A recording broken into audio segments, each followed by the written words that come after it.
guys. Nakakuha akong mangga. Unaan pa ako ng uwak.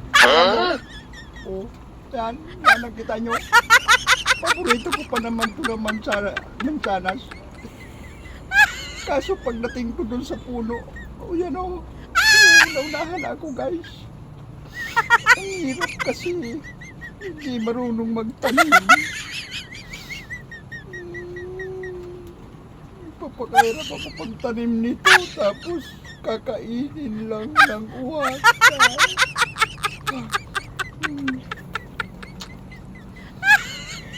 Hirap talaga guys. Paborito ko ito, sabi ko na ako ng uwak.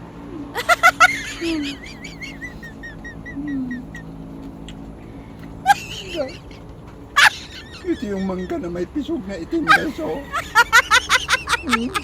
Mangga yan. Galing pa ito ng China. Tapos, uunahan lang ako ng uwak. Naku.